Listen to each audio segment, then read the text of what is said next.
Two of the most important medicines of the 20th century came from the same plant.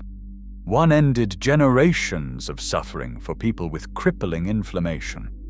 The other changed how families were planned across the entire world. Together, they built a fortune worth billions, and the root they came from was dug out of the mud by barefoot farmers paid a few cents a day, who were told it was only good for making soap. So why has almost no one ever heard of the plant that made all of it possible? It gave the world the birth control pill and the drug cortisone.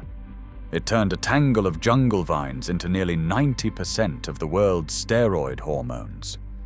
And the pharmaceutical industry it made rich abandoned it the moment it found something cheaper. This is the story of wild yam. Welcome to nature's lost vault.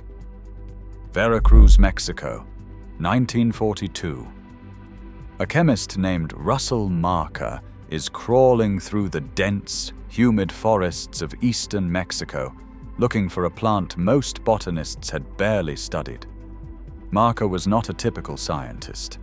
He had walked away from his own doctorate at the University of Maryland because he refused to take classes he found pointless. He helped invent the octane rating system that still measures gasoline today. And then he walked away from that, too.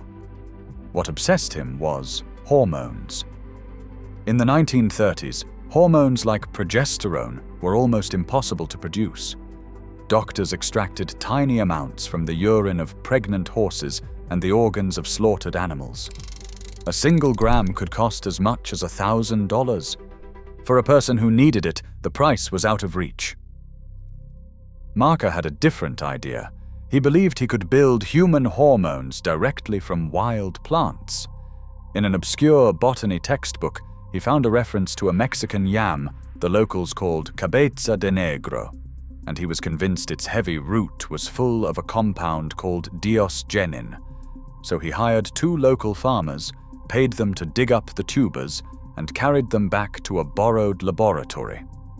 He was right. Using a series of chemical steps the world would later call the Marker degradation, he turned that muddy jungle root into pure, medical-grade progesterone. Not a trace amount. Kilograms. One early batch weighed 3 kilograms, the largest amount ever made at the time, worth roughly $240,000 in 1943. Think about that for a second.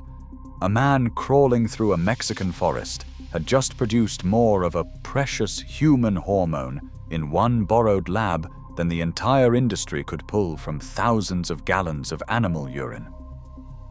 Marker took his discovery to Mexico City, found two partners in the phone book, and in 1944 they founded a company. They called it Syntex. The first kilo of progesterone sold for $50 a gram, a fraction of the old price, and the orders started pouring in.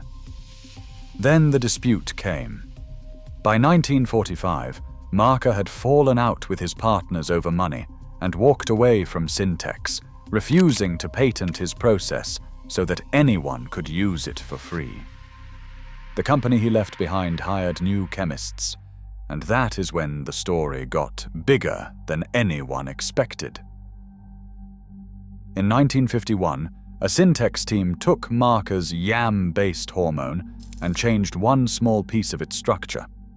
The result was a progesterone you could swallow as a pill instead of injecting. They were trying to treat menstrual problems and miscarriage. What they had actually made was the first oral contraceptive, the pill that reshaped the 20th century. The same route also gave the world cortisone, the anti-inflammatory that let people with crippling arthritis walk again. And almost all of it traced back to the jungles of Mexico. By the 1960s, Mexico supplied close to 90% of the world's steroid hormones.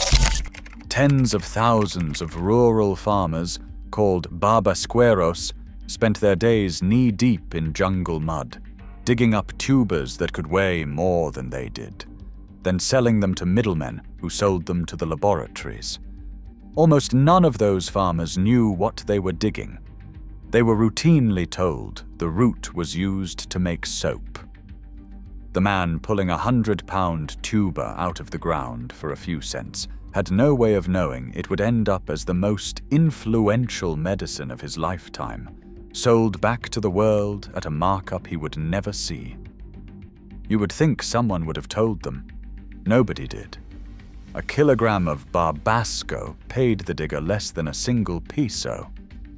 By the mid-1970s, more than 2,000 tons of the root were being processed every year, and the men who pulled it from the earth were earning roughly the price of a soda for a full day's work. For a while, this made Mexico the center of the pharmaceutical world. That did not last. In 1975, the Mexican president decided the farmers had been cheated long enough.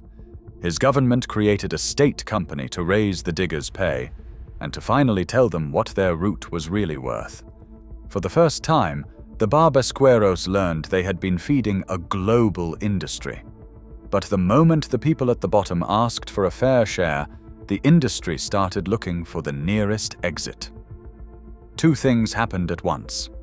The wild yam was being stripped from the jungle faster than it could grow back, vanishing from whole regions by the late 1970s. And corporate chemists had figured out how to make the same hormones from something far cheaper and far easier to control. Soybeans. Cheap, farmable, and not attached to 10,000 jungle farmers asking to be paid. By the end of the 1970s, it was over. The companies switched to soy. The Mexican steroid industry that had supplied the world collapsed within a few years. The farmers who had built it went back to being poor farmers. And the wild yam, the plant that had launched the entire modern hormone industry, was left behind in the jungle, no longer needed. If the story stopped here, it would already be remarkable. It does not stop here. Because while the industry moved on, the name wild yam stayed behind, and a different business grew up around it. Walk into almost any health store today, and you will find creams and pills made from wild yam, sold to women for menopause, for cramps, for balancing their hormones. The promise is simple. This plant became progesterone in a laboratory, so rub it on your skin and your body will do the same thing naturally. It will not. And this is the detail that explains everything. Diosgenin, the active compound in wild yam, can be turned into human hormones, but only in a lab, through the chemical steps Russell Marker spent years working out. Your body cannot perform that conversion. It does not have the chemistry to do it. Memorial Sloan Kettering. Cancer Center states it plainly. There is no evidence the human body can turn diosgenin into progesterone. So a wild yam cream that promises natural progesterone is selling you the one thing the plant cannot do on its own.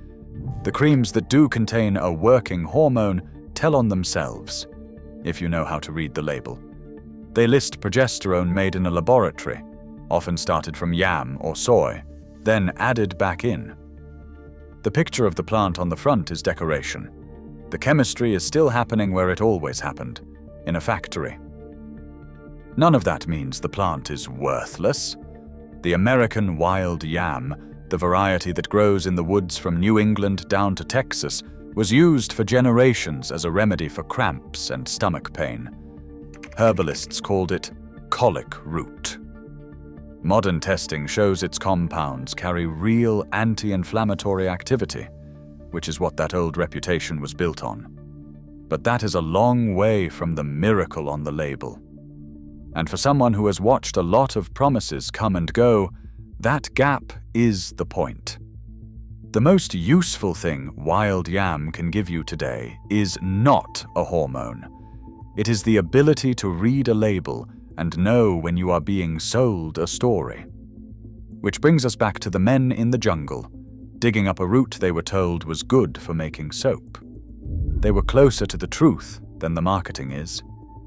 The wild yam never was. It was a magic hormone you could rub on your skin. Its real power was always something it could only become in the hands of a chemist, after a process most people will never see. The plant did something extraordinary for the world. It just never got to keep the credit. And neither did the people who pulled it from the ground. It still grows out there today, in the jungles of Mexico and the woods of America.